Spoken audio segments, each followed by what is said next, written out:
Hi po sa lahat! Isang magandang araw! Linggo na pala! Isang linggo na ng Nobyembre ang nakalipas. At ito nga po kung muli para sa aking daily life vlog.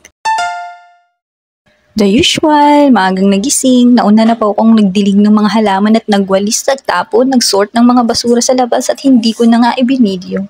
Nagwalis na ako at yung pagmamap ko na nga lang ay yung binidyo ko ngayon. Medyo tinatamad pa ako ng lagay na yan. Natapos na rin ako nagmap at hindi na maarte ang ilong ko sa amoy at ito nga tinanggal ko na nga yung face mask ko.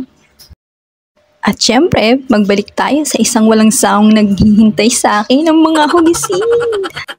Konti lang naman ang ganap ko pag weekends, kaya ayan nga. Tambak yung hugasin from last night, pero okay lang yan. Sanay na tayo eh.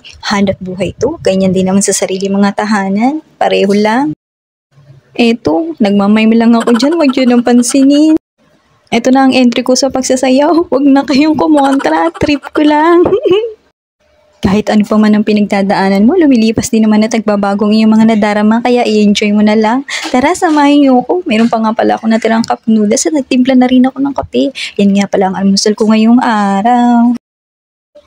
Nagkape na ba lahat? Sino na nag-aasin dyan? Kaway-kaway!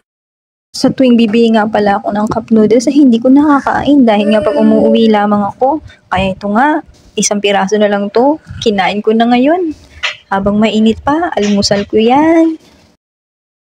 Kamusta mga buhok nyo? May pampariban na ba ang mga lahat? Ako, wala eh. Pinag-iisipan ko pa. Ang hirap talagang i-manage ng buhok ko. Kaya mas prefer ko pang itali. 9 AM na pala at iyan, nagsaing na nga ako. Inihanda ko na rin pala yung listahan nila para sa grocery. Sila na mag-i-edit yung ibang wala. At ito nga pala ang ulam namin. Bacon. Wala na kaming stock sa ref. Ubusan na to mga loads.